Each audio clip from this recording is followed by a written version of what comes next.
Welcome to Extraterrestrial Reality. Well, today I had certain plans to do a certain kind of podcast about extraterrestrials and UFOs, but those plans got smashed to pieces this morning when I received a text message from Shannon Scott of Military Witnesses to UAP. Shannon basically sent me a link to an article that appeared in today's New York Intelligencer. It was an article written by a novelist named Nicholson Baker. And the headline reads, "No, aliens haven't visited the Earth. Why are so many smart people insisting otherwise?" I saw that article. I had a smile on my face when I first received that text message from Shannon, and then that smile just totally dropped off my face. And as I skimmed through this piece of garbage article that was written by this Nicholson Baker. This guy has written like 10 fiction novels, and three of which were pornographic in nature, according to Wikipedia. And I saw that headline and I was like, oh, here we go. Here we go. Well, right off the bat, the headline is, he admits his stupidity. Basically, he says, no, aliens haven't visited the Earth. Why are so many smart people insisting otherwise? Well, because they're smart people. Smart people are insisting otherwise because it's real. That's why, Nicholson. And by the way, who names their kid's first name Nicholson? What the hell?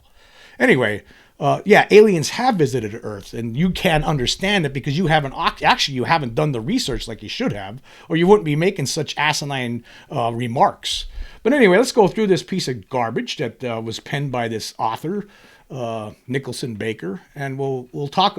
I'll break it apart. I'm going to tear it to pieces right now. It says here, there has never been a worse time to be a UFO skeptic. That's false. We're not talking about skeptics here. You're talking about debunkers, because that's what you are based on this article that you put out. You're a debunker now. That's who you are. You're no different than the people like Mick West, Jason Colavito, Stephen Greenstreet. You're in that lump of people now. A bunch of people who are disingenuous morons. That's who you are now. You're not a skeptic. Everybody's a skeptic. I'm a skeptic. I'm a skeptic when it comes to certain aspects to the UFO phenomenon. There's certain stories I do not believe. There's certain stories I question. There's great reasons to be skeptical about certain aspects of the UFO phenomenon. But I'm not a debunker. But that's what you are, and your article here proves it. And anyway, continuing here, it says, last month, Sean Kirkpatrick, the head of the Pentagon office responsible for investigating unexplained aerial events, stepped down. He said he was tired of being harassed and accused of hiding evidence, and he lamented an erosion in, quote, our capacity for rational, evidence-based critical thinking, end quote. Well, obviously, after reading this article, yeah, I mean, you know what? Not only does he not have critical thinking skills, because he really doesn't, Sean Kirkpatrick doesn't. He doesn't have explanations. He doesn't provide the explanations that are required in this field because he's lying. He's providing mistruths and misinformation and disinformation, and he's not telling the truth, either willingly or unknowingly, one or the other. He's not received the kind. Obviously, either he's working for the secret control group that has been covering this up for decades, or he's just a useful idiot to them, and they did not provide him the information that he needed, and that's why he's skeptical about this, and that's why he had to get out of it. He couldn't deal with it. He couldn't stand the heat, so he had to get out of the kitchen. He quit. The guy's a quitter. Anyway, it goes on here. It says he may have been pushed over the edge by a pair of events from the past summer. In June of last year, Avi Loeb, an astronomer at Harvard, announced that he had found some tiny blobs of metal by dragging a magnetic sled over the bottom of the Pacific near Papua New Guinea. He claimed that these blobs were metallic droplets that had melted off an interstellar object that might have been, quote, a technological gadget with artificial intelligence, end quote, the product of beings from another star system. Again, Loeb is still investigating this. Well, what's wrong with doing that, I guess? I guess a lot of people in the debunker world have a problem with scientists actually doing real science. They rather sit back on their duffs, outlining their porno novels, and then criticize people who are real scientists out there doing the work. Well, just let's be clear. Nicholson Baker is not. This guy's not a scientist. He's not that. He's just someone who writes books. That's who he is, and articles. And actually, according to Wikipedia, he actually edits Wikipedia pages. I wonder if he's part of the guerrilla skepticism on Wikipedia. I wonder if he's part of that organization. I wonder now. I don't know, but maybe he is. Anyway, and then it continues here. It says, in July, David Grush, a former intelligence officer, stepped out of the shadows to announce that the United States military establishment currently possesses a small fleet of non-human pre-owned flying saucers. He didn't call them saucers, he called them UAP, or unidentified anomalous phenomena, which used to be called UFOs, but basically we're talking saucers. Grush's story, well, again, he's making fun of this whole subject. He doesn't believe in it. So, it's such a tough time to be a skeptic. Actually, what he really meant to say, it's such a tough time to be a debunker, especially when you got people coming out of the woodwork like Grush, along with 40 other whistleblowers who are telling Congress in closed-door sessions about what they're working on in behind the scenes. And these things that they're working on are not of this world. And see, this guy, I don't know if he doesn't get that part or why his head's so far up his butt here. I don't understand what's going on here with this goofball. Anyway, continuing here, it says, Grush's story first reached the public via a journalist named Leslie Kane, who had co-written a hugely influential article about UFOs that appeared on the front page of the New York Times in 2017. She and Helene Cooper, a Pentagon correspondent for the paper, along with a writer named Ralph Blumenthal, revealed that Senator Harry Reid had gotten the Pentagon to create a secret, mysterious $22 million program to study UFOs. A few years later, Kane was the subject of a long profile in The New Yorker by staff writer Gideon Lewis Krauss with the web title, How the Pentagon Started Taking UFOs Seriously. Thoughtful, sensible-seeming, non-crankish people at Harvard, at The New Yorker, at The New York Times, and at the Pentagon seem to be drifting ever closer to the conclusion that alien spaceships had visited Earth. Well, let me just stop there for a second. If you were to actually do research on this, you would come to the conclusion that that's indeed what has been going on here for all these decades, and that there indeed is most certainly a cover-up by some faction within the United States government, as well as other governments of the world, to keep this a secret. There's no question about it. If you did the research, you would understand this, but this guy did not do the research. His research probably most likely comes from books written by the late Philip Klass, or Philip Ass, or whatever his name was. Anyway, continuing here. Everyone was being appallingly open-minded. Yeah, skeptics, they don't like when people start using critical thinking skills because that goes against their teachings. That they can't. You're not supposed to use critical thinking skills when it comes to this topic because then you'll know the truth.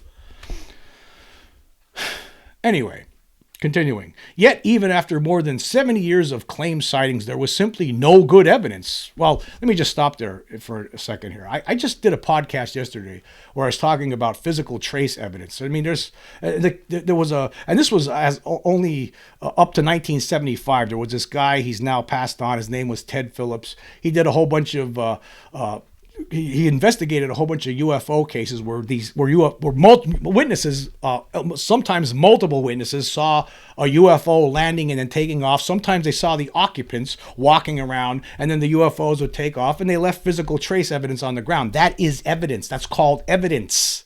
Check it out, man. It's called evidence. If any of these cases ever went to a court of law, there would be people presenting the evidence in pictures and in studies of the soil that has been drained of moisture and that can no longer germinate seeds, that there would be evidence that would be presented in court that would help to prove that yes, obviously something was here and something did this. These people weren't lying. It's called evidence. That's what it is. Physical trace evidence. Anyway, in an age of ubiquitous cameras and fancy scopes, there was no footage that wasn't blurry and jumpy and taken from far away. Okay, there's a lot of pictures. Some of them are actually pretty up close, I think. I mean, you ever heard of debunkers? They always say, it's always blurry. It's always blurry looking. No, they're not. No, they're not. Not always. You ever see the McMinnville picture? That's not blurry. That's pretty, you see it. It's a saucer. I mean, I don't know how many pictures I've shown on this podcast over the last 3 years, close to 3 years. Objects is taken recently. I mean, they're flying saucers. They're still around. They're still around there, dude. What are you talking about? They're not all blurry. Anyway, continuing here. There was just this guy Grush telling the world that the government had a crash retrieval and reverse engineering program for flying saucers that was totally super secret and that only people in the program knew about the program. Grush said he had learned about it while serving on a UAP task force at the Pentagon. He interviewed more than 40 people and they told him wild things. He said he couldn't reveal the names of the people he interviewed. He shared no first-hand information and showed no photos. He said the program went back decades, back to the saucer crash that happened in Roswell, New Mexico. Grush seemed sincere and polite and cheerful. In interviews, he has said he's on the autism spectrum, which helps him focus. He uses military buzzwords sometimes, like near-peer adversaries and asymmetric national defense advantages, but not in an off-putting way. He says when he came to learn about the existence of these secret saucers, he was troubled and felt it was highly unethical for their existence to be kept from the public, which I totally agree with. I mean, it is unethical to keep it from the public, the reality of the situation. He also says he has at times wondered whether he was being deceived. Was this some kind of ruse against me? Am I being used in any kind of way? No, he decided. In March 2023, Grush was introduced to Kane. And let me just stop here for a second. Later on, this guy he has to do character assassination. And wait till you see what he tries to do to Leslie Kane. It's unbelievable. It was always sort of established that I was going to, me and my colleague Ralph were going to, break the story because of the track record that we had, Kane told me. I wanted it that way, but David wanted it that way too because he thought we had a lot of credibility. Grush showed Kane his security clearances and performance evaluations, and they talked for many hours online and in person. What he told her resembled what other sources had already described, though they couldn't go on the record because the information was classified. People I had known for a long time, she said. I could call him up and say, it is credible that he's saying that these crash objects exist or whatever, and they would say, yes, we support what he says. Kane and Blumenthal's piece about Grush ended up at a UFO-friendly website called The Debrief, which reports on knowledge on the periphery of human understanding. Okay, let me just stop there for a second. So, The Debrief is a UFO-friendly website, but I guess the Intelligencer isn't because they have morons like you putting out articles like this.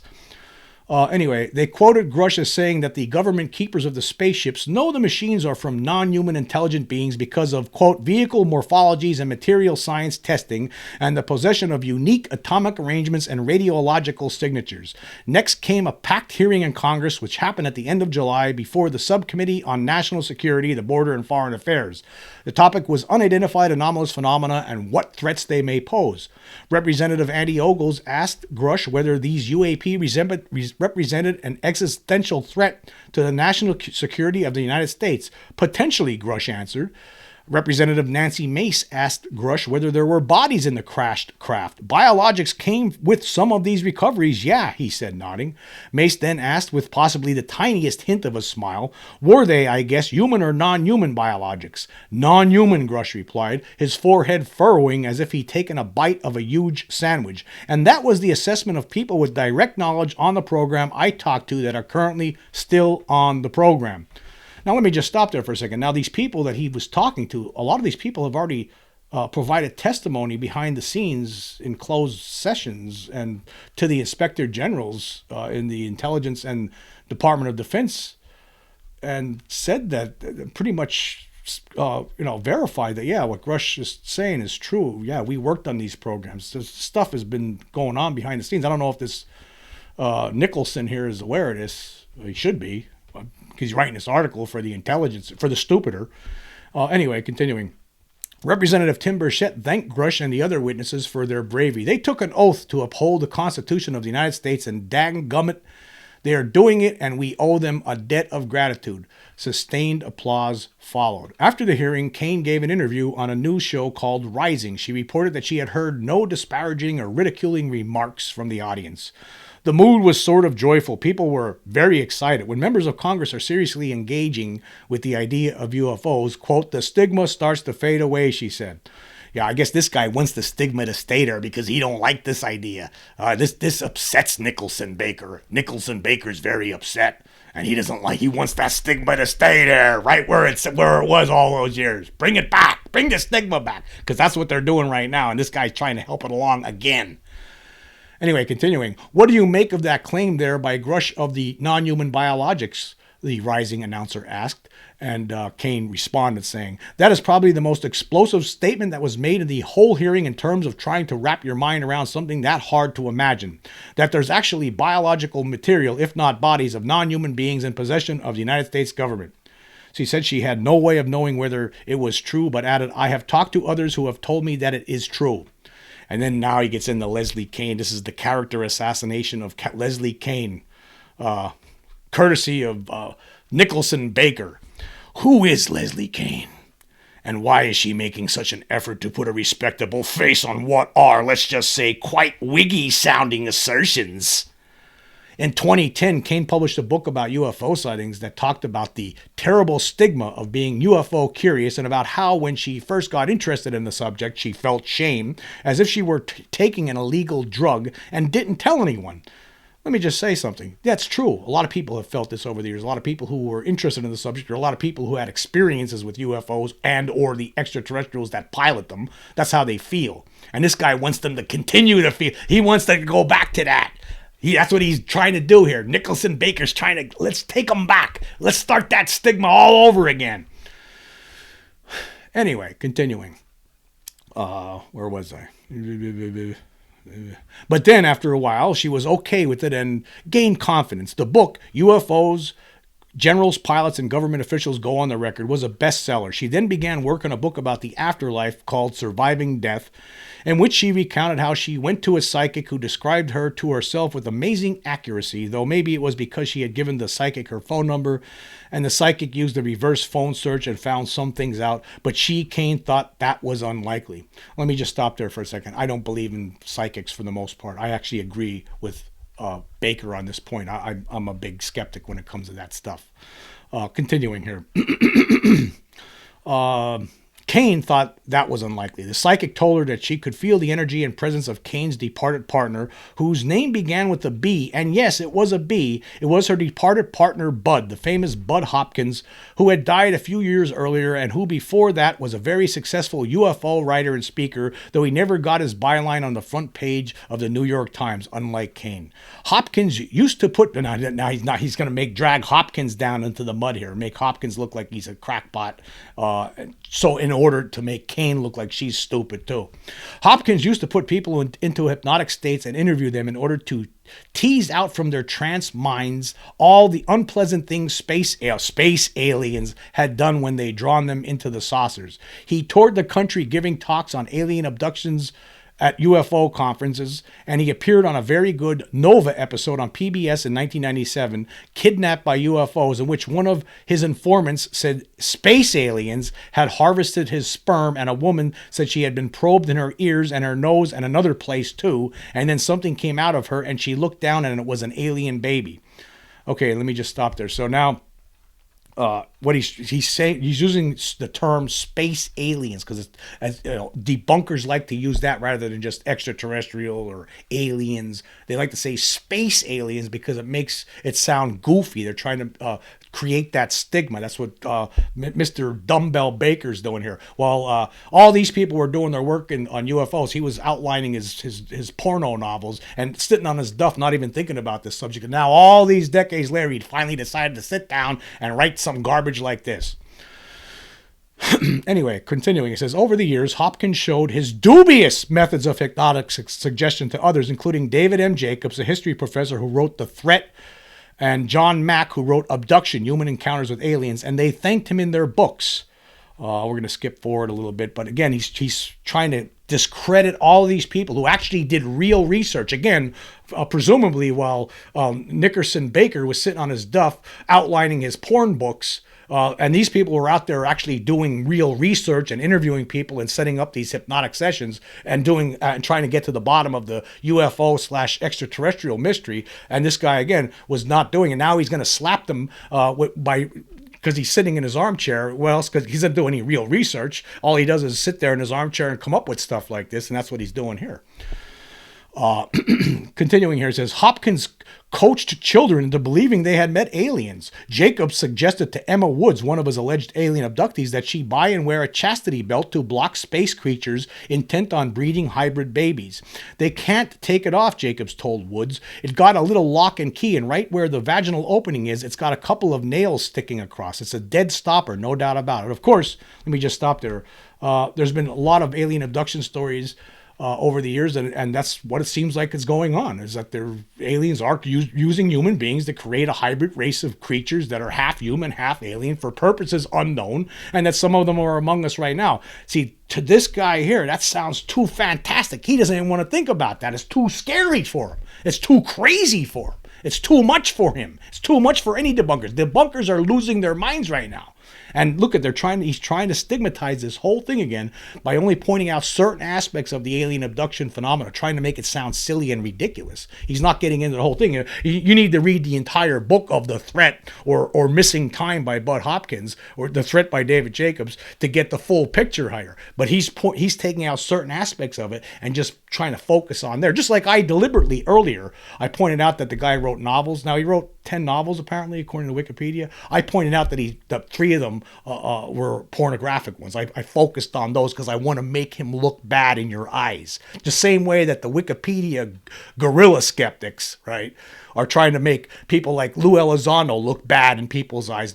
That's what they do. They pull out certain information. That's what I'm doing now, and I'm admitting it. I'm doing it on purpose. This guy's was outlining his porno books, right? Think about it. He's outlining his porno books sitting on his duff while these guys are out there doing real research. And now he has the audacity to question it all. They actually did the research. Anyway, let's continue here. It says, and then one day, somewhere around 2004, Hopkins was giving a talk about aliens at a UFO conference when, as he tells it in his autobiography, a trim, attractive, petite woman with a mass of short, curly, dark blonde hair and beautiful, steady blue eyes came up to him and said she was interested in one of his abduction stories, the one in which a woman named Linda floated out a window in New York City and was pulled into a bright red UFO. The attractive, petite woman was Leslie Kane. They struck up a friendship, became partners, and there you go. Meanwhile, Hopkins divorced his third wife, who had by then begun to doubt his methods. She wrote a devastating article about him in a UFO magazine called Paratopia, and he dedicated his memoir to Leslie Kane, a son whose rays have warmed my life and renewed my hopes. Kane, in her UFO book, said, quote, a special thanks goes to my close friend Bud Hopkins for providing daily, steady support as I dealt with the myriad personal and professional challenges inherent in producing this book. So basically, you see what Nicholson's doing here. He's trying to set that up to make Kane look like he's trying to discredit her. He's trying to assassinate her character in this article. And you're going to probably see a lot more of this. I don't know if this moron was contacted by somebody and asked to do this, or if he just decided to do it on himself and just be a useful idiot. We don't know, and we probably never will know. I would have to say this guy's probably just a useful idiot and decided because he doesn't like it. He doesn't like the idea of the extraterrestrial reality. It's real. I'm sorry to tell you, Nicholson. It's real. It's real. Nicholson. I'm sorry, Nicholson. Yeah, it's real though. It is. Nicholson, actually, I'm sorry. Nicholson, what is your name? Wait, what the hell? Seriously. I mean, why? What's wrong with Jim or James, like me? Like, what's wrong with that? Or Robert or David? Why Nicholson? Why that? Nicholson. I mean, what the hell? Seriously. Writing porn books. Ooh. Anyway, after surviving death, Kane continued her UFO advocacy work with the assistance of Christopher Mellon, a wealthy defense and intelligence insider. Mellon set up a meeting for Kane with Hal Puthoff, a mage of remote viewing and other ultra-telepathic experimentation, and Goddard, a counterintelligence officer, Luis Elizondo, who just quit his Pentagon job and was now part of an entertainment company Puthoff had set up with pop-punk singer-songwriter Tom DeLonge. DeLonge is famous for the catchy guitar-heavy songs he recorded with Blink-182. Sitting in the lobby bar of a hotel near the Pentagon, Puthoff opened a laptop and played Kane some Navy UFO videos in which blips of light cavort on a cockpit screen. I was completely floored, she told me. Seeing actual military videos of UFOs changed everything. Kane's 2017 Times article included 2 of the clips she watched at the meeting, and everyone who read it clicked on them and went, holy crackers! Especially after the video called Gimbal, in which a black shape that resembles a flying saucer turns this way and that. Suddenly, everyone was saying to themselves, that thing is very eerie and otherworldly. Look at the glowing aura. Maybe we are being visited by flying saucers. The Navy pilot sure thinks so. 60 Minutes did a piece on the videos and interviewed the pilots. Some viewers are not convinced. Of course, Mick West. Let's bring Mick West in here, the video game programmer, who quit his job to do this. He says he retired. I don't think he did. I think he quit his job. That's just my opinion. Doesn't make me right. I think he quit and decided it was more lucrative to do this job. That's what I think. Whatever he says, I think he's lying. How about that? Mick West, who runs a website called Metabunk, explained on YouTube that the gimbal video shows the heat image of a jet from behind, and the aura is an artifact of image sharpening. Now that's a lie. That's not true. Mick West made that all up whole cloth, and he convinced a whole bunch of morons on Twitter that what he was saying was true. But he was just using some technological mumbo jumbo, and he's convinced them that gimbal's really nothing. Don't look there. It's not anything, even though you see it with your flying saucer with your own eyes. That's what it is. The antics of the saucer-shaped craft he demonstrated, which seemed effortless, porpoise-like, are the result of the laggy way the external camera mount adjusted itself when tracking an object. It was clear that this really wasn't a film of a flying saucer at all. Clear, according to Nicholson Baker. Clear. It was so clear it's no flying saucer. See that flying saucer? That's not a flying saucer. It's clear. It's clear. Mick West made it clear. And that Mick West should get some kind of Edward Murrow Award for even-toned analysis. Wow. Oh, my God. They're going to give Mick West Edward Murrow Awards now for saying that a flying saucer that you could see with your own eyes isn't a flying saucer. He should get the Edward Murrow Award. If Mick were really interested in this stuff, Kane told the New Yorker, he wouldn't debunk every single video. He really was interested in it. But he is interested in it because he doesn't want it to be true. And plus, this is obviously, he's not going to do this for nothing. Yeah, he's not. This is something for his ego. He's probably making money off it too. I don't care what he says. I think he is. Anyway, she and Blumenthal wrote more UFO pieces for the Times, republishing the gimbal video as if it still meant something when it almost certainly means nothing at all. So this guy's writing away the gimbal based on what Mick West said. And there was multiple other people that have done analysis of the gimbal and showed that what Mick West is saying is just not true. Anyway, continuing. This guy doesn't know that, though, obviously. He's focused himself on whatever the fellow debunkers tell him, so he could write his piece here and have it try to make sense. But as we go through this, you're going to realize that it makes even less sense as it goes on. Continuing, it says, this has all happened before. Really? It's the latest instance of what Marina Corinne, a science writer for The Atlantic, calls the, quote, UFO mania cycle. Before Grush, there were military men like Robert Salas, who published a book a decade ago in which he said that one night in the 1960s, a space alien floated him out of his bedroom window and inserted a needle into his groin. Okay, let me just stop there. Okay, Robert Salas, he's talking about the guy who was at the Montana nuclear missile base back in the 60s, who doesn't say anything about that, who said that UFO showed up. Him and other witnesses, a UFO showed up, was hovering over the base in Montana, shut down disarmed all the nuclear weapons, all the nuclear missiles for a period of time, and then turned them all back on again. He didn't mention that part. Anyway, continuing. And before Salas, there was Colonel Philip Corso, a retired Pentagon insider who in 1997 published a memoir, The Day After Roswell, in which he claimed that in July 1947 he had opened a small shipping crate in a veterinary building in Fort Riley, Kansas, and found a dead space alien inside, submerged in a viscous blue liquid. It was 4-foot shaped human.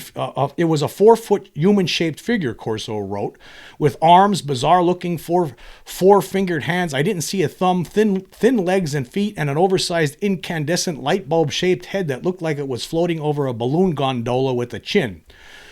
In the 1950s, Corso was an intelligence operative and a counter-propagandist in Washington, and later he began working for President Eisenhower's National Security Council. The U.S. was fighting a two-front war, Corso wrote, against communists on the one hand and space creatures on the other. Earth, he said, was under some form of probing attack by one or more alien cultures who were testing both our ability and resolve to defend ourselves. Let me just stop there for a second.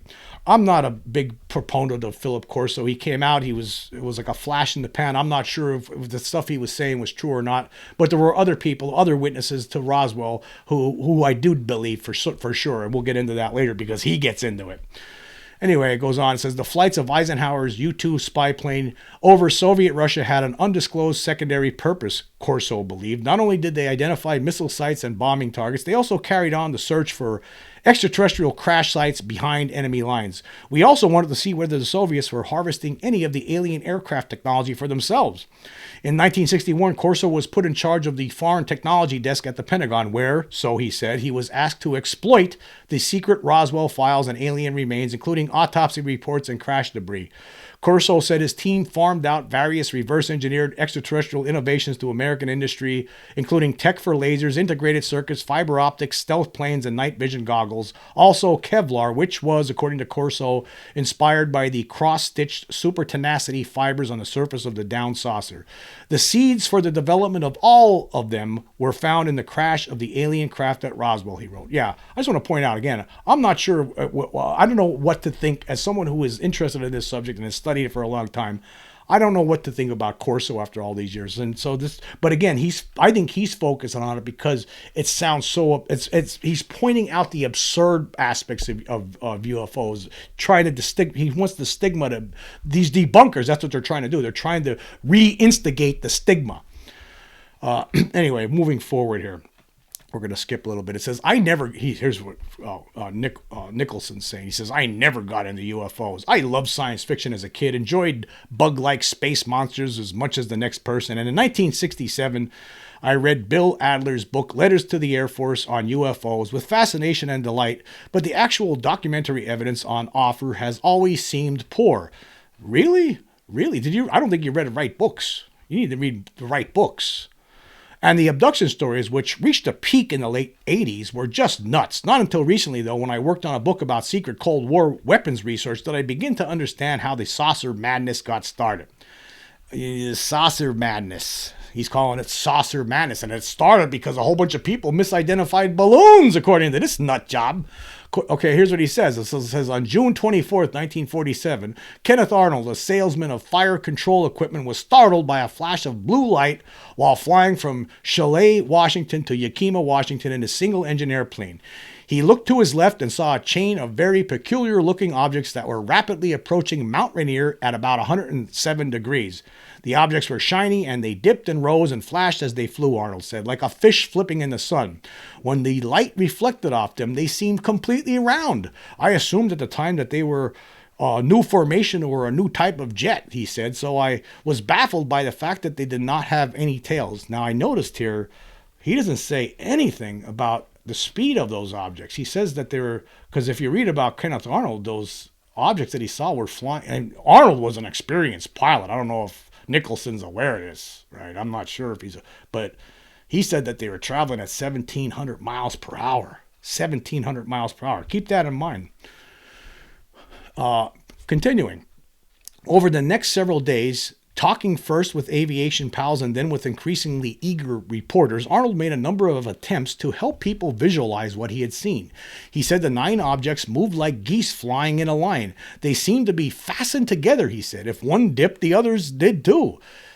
Their flight was like speedboats on rough water or similar to the tail of a Chinese kite that I once saw blowing in the wind.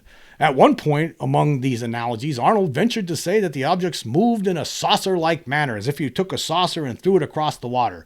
The vocabulary solidified and took hold, and all over the country, but especially in the Pacific Northwest, people started reporting flying saucers and flying discs.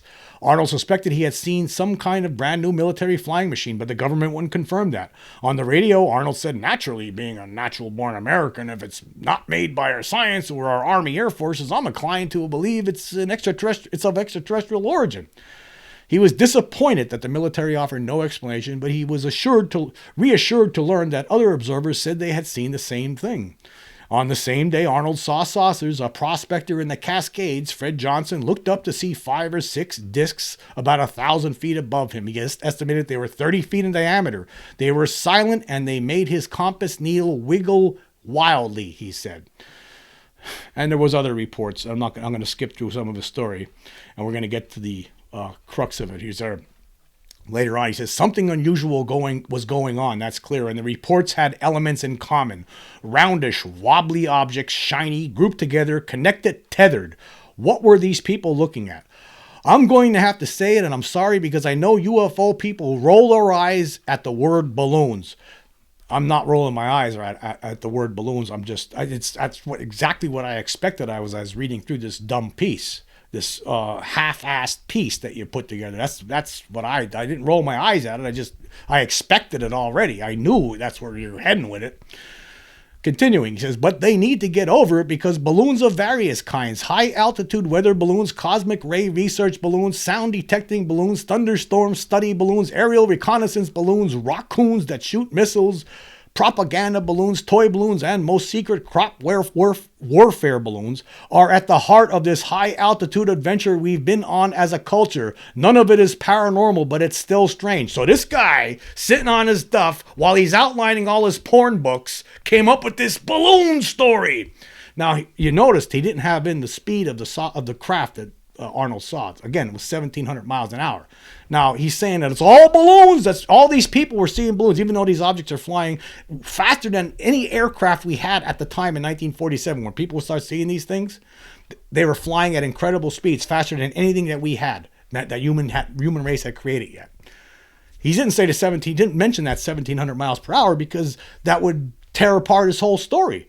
The reason he doesn't say it is because balloons, they're going to travel 8 to 10 miles per hour in the sky. I looked it up. Anyway, let's continue with this piece of trash.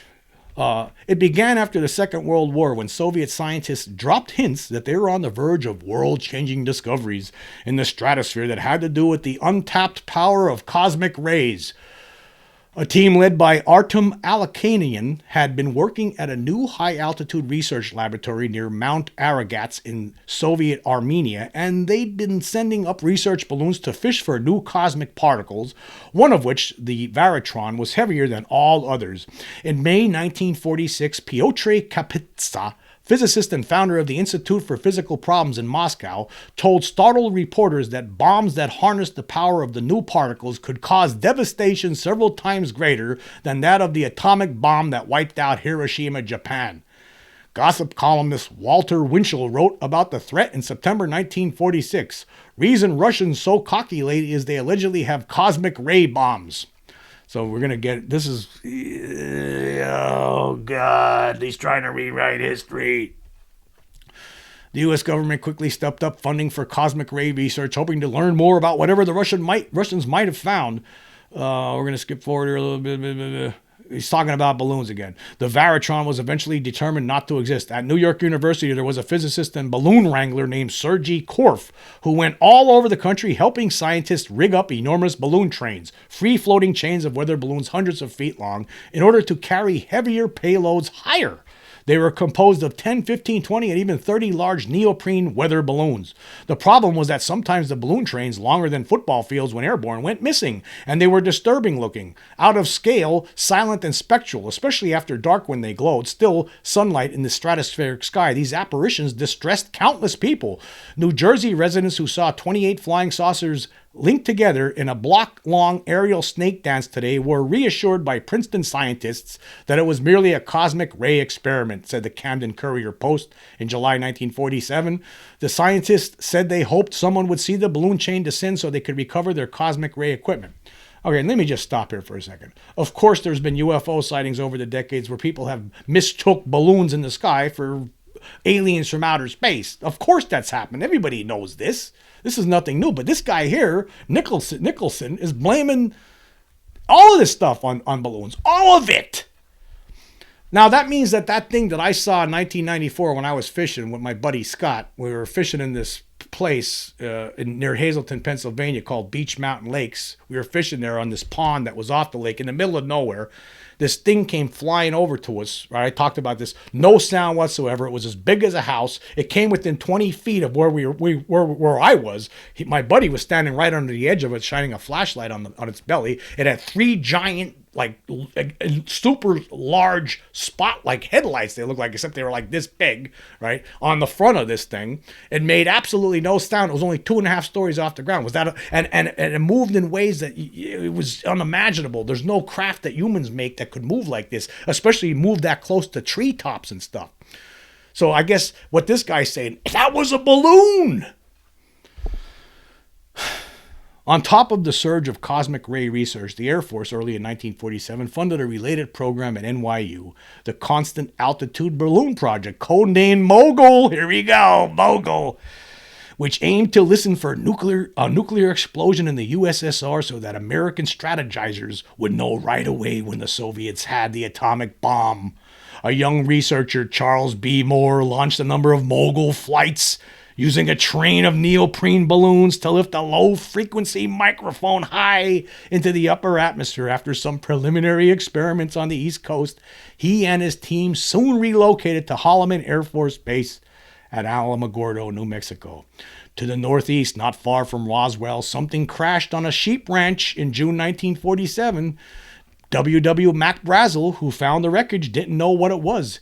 And here's a quote. This was from the Associated Press. And this was after 4 or 5 days that Brazel was kept in custody by the Army and then escorted by military officials to a radio station where he made these comments. He described his find as consisting of large numbers of pieces of paper covered with a foil-like substance and pieced together with small sticks, reported the Associated Press. Scattered with the materials over an area about 200 yards across were pieces of gray rubber. For his part, Brazel recalled, "At first I thought it was a kite, but we couldn't put it together like any kite I ever saw." What Brazel didn't know, because it was a secret, was that he found one of Moore's Project Mogul balloon trains. That is a lie. That's a lie. This guy's pulling it out of his ass. The pieces of gray rubber were fragments of neoprene balloons that had darkened and hardened in the sun. The item that looked like a kite was a foil-covered radar reflector of a somewhat unusual type. It was faceted so it would work in all directions, and it looked shiny and a bit star-like. It allowed the balloon launchers to track their experiment to a degree. It was made of balsa wood. And after Brazel gathered up some of the sun-baked neoprene scraps and the balsa sticks and the foil and paper covering, he went into town to see the sheriff, which got in touch with someone at the Roswell Air Base. 3 intelligence officers visited the crash site, and one of them, Jesse Marcel, told a reporter the debris was from a flying saucer. In the 70s, Marcel became a UFO celebrity. The records of Project Mogul weren't made public until the 90s, so there was plenty of time for a lush Roswellian mythology to germinate and ripen. So, let's get into this. Okay. So now he's saying that, okay, now Jesse Marcel, he was the top intelligence officer at Roswell back in 1947. And Marcel reported at the time that he didn't say anything at the time. He just was the person who went out and collected this stuff, and he flew it to higher headquarters, but it was loaned first to Major Roger Ramey at Fort Worth in Texas, right? And that's what Marcel was told. He just be quiet. I'll answer all the questions. And Marcel never said anything to anybody in 1947 on the record about this material that he found at that ranch. It wasn't until years later that he said that the stuff could not have been of this earth. He said some of the material was as thin as the aluminum in a pack of cigarettes, and you couldn't bend it, you couldn't break it, you couldn't burn it, you couldn't cut it.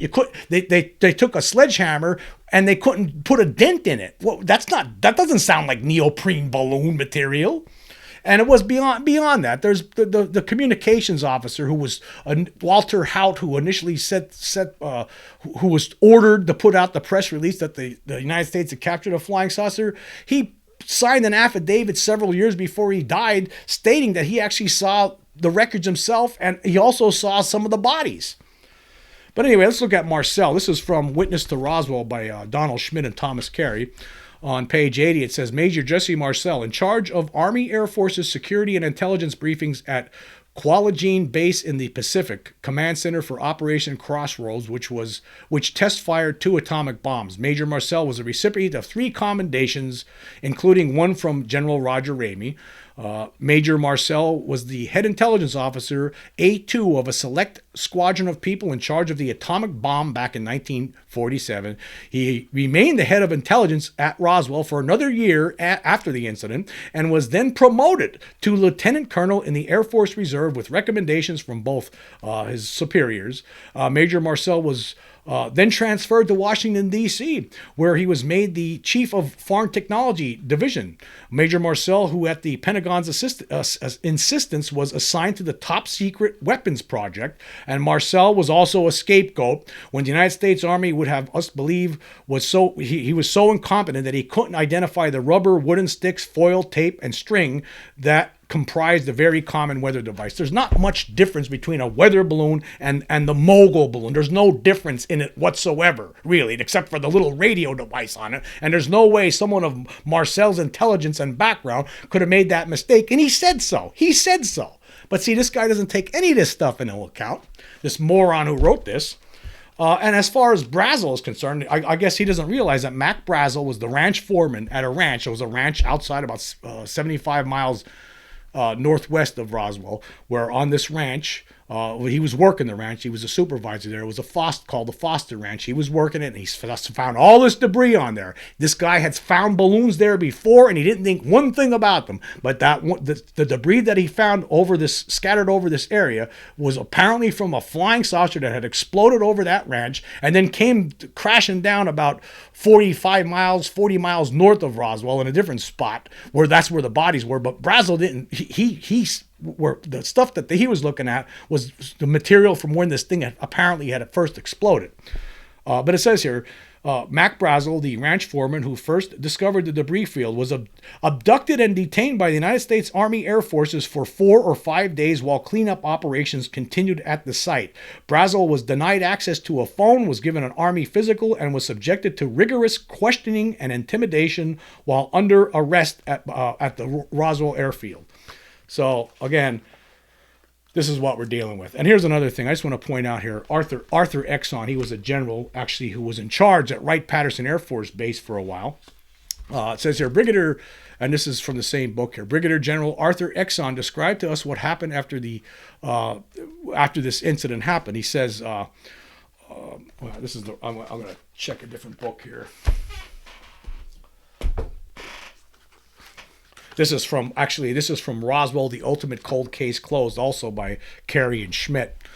And it says here, according to Air Force General Arthur Exon, who was a young officer in school at Wright Field in July 1947 when the Roswell wreckage came in, and later became the commanding officer of Wright-Patterson Air Force Base in the mid-1960s, this is a direct quote from him. He says, everyone from President Truman on down knew what we had found was not of this world within 24 hours of our finding it. They knew that they had something new in their hands. The metal and material were unknown. A couple of guys thought it might be Russian, but the overall consensus was that the pieces of wreckage were from space. Now, why would a former general at Wright-Patterson Air Force Field Base say something like that? Why would that happen? Does Nicholson know about this? He needs to do some more research before he starts putting out articles in the Intelligencer and transforming that publication into the Stupider.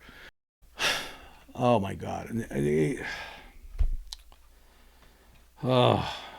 You have to see this article for yourself to fully appreciate the stupidity of it. I mean, it really is. Everything's balloons. He's talking about all the different kinds of balloons here.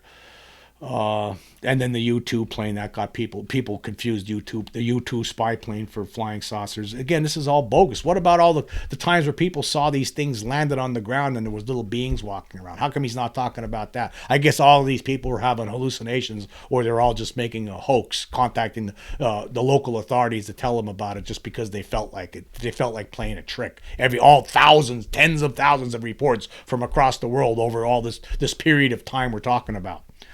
Again, this guy's just, he's pointing out stuff here. He's not, it's half-assed research for one thing. He's not presenting both sides of the argument, and he's making some stuff up. I mean, he just a blanket statement saying that's all balloons. Everything that everyone's seen over all these decades is balloons. He's trying to re-stigmatize it again.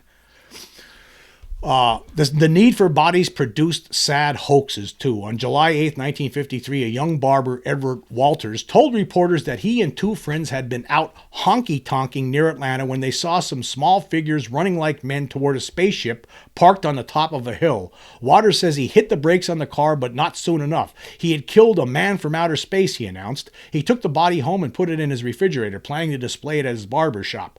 A reporter from the Palm Beach Post wrote up the story doubtfully, and experts were called in. Dr. Herman Jones reported that an autopsy disclosed the creature to be a monkey from which the hair had been removed by a hair remover and the tail amputated after death. Waters then admitted he had killed the monkey with a blow to the back of the head. It was a rhesus monkey. Waters was fined $40 for placing a carcass on the highway. So now this is where he gets into, he starts coming up with this new theory that all the dead alien body reports could be attributed to dead monkeys, mutilated monkeys. That's where he's going with this.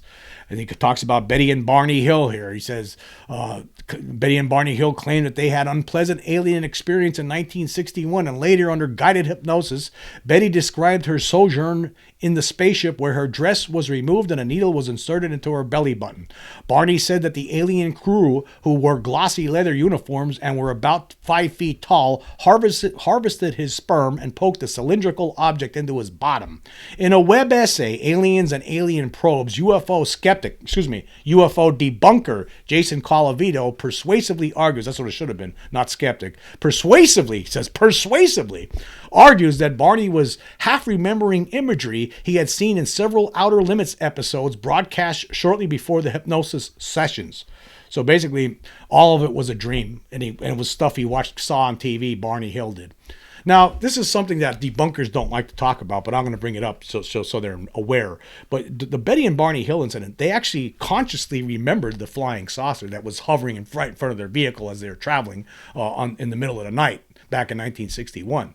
They actually consciously remembered. In fact, it got really close to their car and it scared them. And Barney pulled off the side of the road, grabbed his binoculars, looked up, and he consciously remembered this.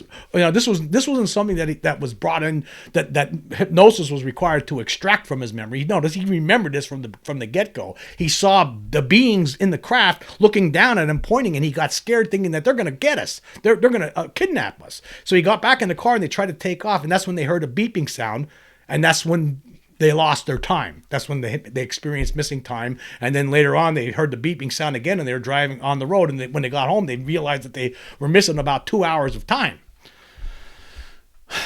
Anyway, continuing. A whole fan fiction universe of crash sites and bodies and medical procedures soon emerged. Garbled anecdotes and partially recovered memories, hypnotically retrieved, were limping around like B-movie monsters, mutating and merging in the night museums of confabulation. This is confabulation. This guy here is confabulated this whole... He constructed this phony reality for himself and for readers. He doesn't like it. He doesn't like this reality. But I'm sorry to tell you, buddy, it's real, man. I saw one of these beings with my own eyes. I know it's real. And you don't know what you're talking about. Anyway, the objection to the balloon explanation of Roswell soon became, what about the alien bodies? If you can't account for the bodies that kept coming up in eyewitness accounts of the crash sites at Roswell, said many UFO believers, you have nothing. Recently, I got to thinking about the hoax in Georgia. Were experiments performed, I was curious to know, on monkeys or chimps at Holloman Air Force Base in New Mexico? Turns out the answer is yes, there were. There was a whole colony of experimental chips at Holloman. Monkeys went up in balloons and in V-2 rockets. Many of them died. Chimpanzees were strapped into a rocket sled and abruptly decelerated.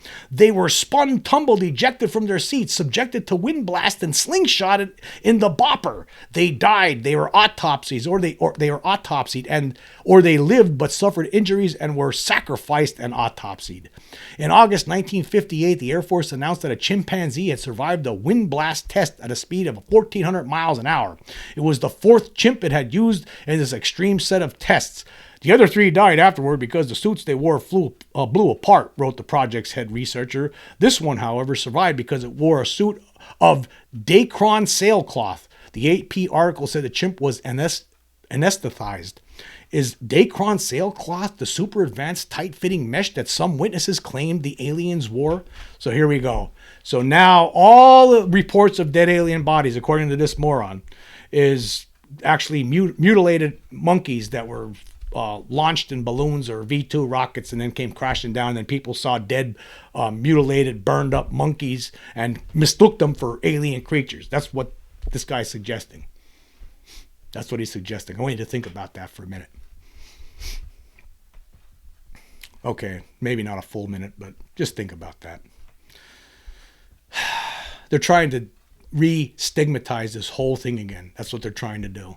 And this guy, whether he's part of something or he's just a useful idiot for them, and he's just a debunker, doesn't like this at all. Maybe he's connected with that debunker group. It says he writes for does editing on Wikipedia, so Maybe he is. Maybe he's part of the guerrilla skeptics. But this is their big push. They want to get this. They want to be back to where they used to be, where this whole thing was nonsense, right? That they want to make it back to where people consider it a pseudoscience, which really it shouldn't be. How could this whole phenomenon be considered pseudoscience when you really think about it? Again, let's just talk about what happened in the podcast I did yesterday. All those reports I was going through of all these people, of the physical trace cases that Ted Phillips had compiled, over 800 cases. That was only up to 1975. It continues today. I mean, MUFON does this kind of work today. So what about that? That's not pseudoscience. I mean, there's evidence that they leave behind. What about the Turkey UFO videos where experts from multiple countries looked at that video that was filmed by this Turkish fisherman over the Sea of Marmara back in 2007, 2008, 2009. You could see the craft. It was flying saucer, UFO, whatever, shape, the classic shape, hovering out over the sea at night. And in some of the imagery, we see actual alien beings, the same kind as described by many people who's claimed to have been abducted for decades. That's evidence. I mean, there were experts that thought, video experts, scientists that thought it was a hoax, and then after they looked at it, they said, no, it's real. This was not hoaxed. It's truly anomalous. Does this guy know about that? I know the mainstream media, they don't like to talk about that one. They never put that on TV. They never talk about it. But you had all these experts from 3 different countries saying it was real. It wasn't a hoax. It's truly something anomalous. You could actually see the alien beings inside the craft. Does this guy know of that? He should be scared. Let me tell you something. I got a message for the debunkers out there. You should be scared. You really should be. And I'm sorry to tell you this, but it is real. There's creatures from other worlds that are here, coming here, and I don't know how many are here, how many different kinds are here, but they're here. I know this for a fact. One of them came when I was a kid, and this the only time memory I ever have of this ever happening. It was one time in 1977. I woke up in the middle of the night, and there was a little creature standing right beside my bed. It only had 3 digits on its hand. 3 digits. They were thick at the point, thick at the bottom. They almost came to points at the tips. And it was moving its hand over my head, up and down, and there was this loud, overwhelming electronic buzzing sound, the humming sound the whole time. This whole experience lasted 20 minutes. I screamed for my brother across on the other side of the room. He wouldn't wake up. I was screaming for my mom and dad. They weren't waking up. I said every prayer I knew. All right, nothing happened. The thing was still there. I don't know what was going on. I thought it was the devil. I thought it was a demon. But it was real. It came into the room, and I don't know what happened, because as I was praying and I was scared out of my mind. The next thing you know, somehow I passed out. And then the next day I wake up and I was like looking around the room, and there was nothing there. But it wasn't a dream. It was actually real. There was something in the room. And then, of course, years later, like I stated earlier, in 1994, I saw a craft with another witness during a fishing trip. It's real. There's creatures here. I know it's hard for you to believe, right? You don't want to believe it. But guess what? You have to believe it because it's real. It's real. You're fooling yourself, and you're trying to fool everybody else. You sound stupid and silly to people like me because I know for a fact you're wrong. I know it. I'm holding a royal flush in my hands right now. If this was a game of poker, that's what I got, and you got nothing. You got 8 high. You're going to lose. You're going to lose. You got to wake up and stop this. Stop it. You're acting like a bunch of babies. Anyway, continuing with this piece of garbage. Sitting behind Grush at the congressional hearings in July, flanking him, were 2 striking men, Jeremy Corbell and George Knapp. It says Knapp is a journalist and movie producer from Las Vegas with a musing jaw and a fine scoop of gray hair. Both of them are in the flying saucer promotion business. They've made movies together about past UFO whistleblowers. Corbell says at the beginning of one, "I seek to weaponize your curiosity." Representative Burchett, who had pushed hard to have the UFO hearings held, offered a special greeting to my buddy Jeremy Corbell and another to Knapp. They are not witnesses, but they have provided some statements on this subject, and I seek unanimous consent to enter those statements into the record, Mr. Chairman. Let me just stop there for a second. I thought that, Corbell has, he made some good documentaries. I really enjoyed, actually, I made a mistake yesterday. I called it Patient 19. It was actually Patient 17, and that was about the late Dr. Roger Lear removing alien implants from alien abductees and scientists looking at them and determining that they were unearthly in nature.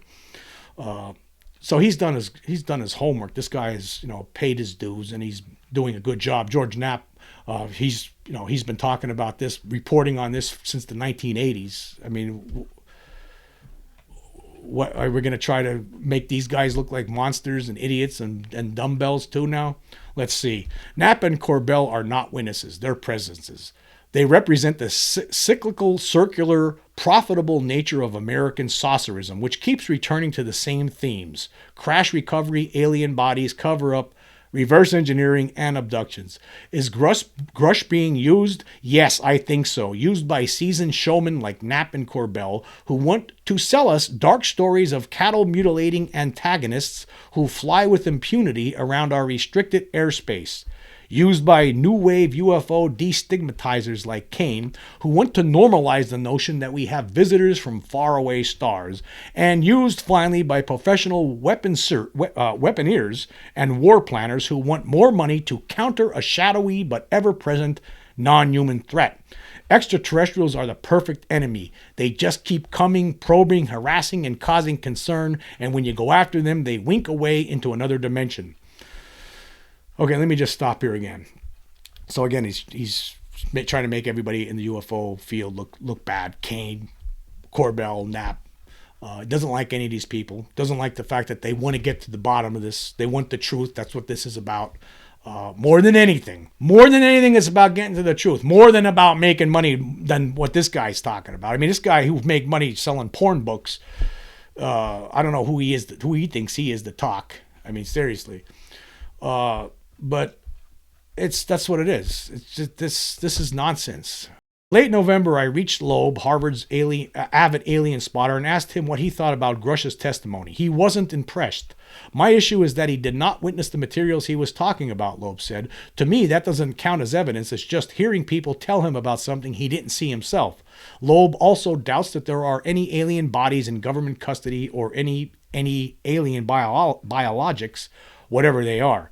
Biology cannot survive the journey across interstellar distances, he said. I would be very skeptical about biology. Well, let's just stop here for a second. These beings they're really good at what they're doing. I mean, they have the ability to basically run circles around any kind of technology that we have. I mean, jet fighters will tell you. The pilots of jet fighters will tell you that these things run circles around them. There's nothing that we can do, right? If they're 100,000 years more advanced than we are, then they have it all figured out. They have it all. If they're coming here, they must be. I don't know how many years more advanced they are than we are, but it has to be pretty high number, right? It would have to be. We're not sure. We could say 1,000, 10,000, 100,000, whatever. Take your pick. It doesn't matter, right? They're more advanced than we are technologically, and so they have this all figured out. They know how to deal with us. They know how to handle us. Yeah. Loeb does, however, agree with Grush and other military folk that some reports of UFOs are probably real, and he has volunteered to help the Pentagon identify possible threats. He and his students have begun scanning the skies of Massachusetts around the clock with a network of advanced multispectral imaging systems to try to get good footage of any anomalies that may appear, using artificial intelligence to weed out the drones and the birds and the satellites and the balloons. And he continues to hold on to the possibility that he and his collaborators might already have discovered evidence of a non-human space voyaging vehicle that came our way from outside the solar system only to burn up in our atmosphere.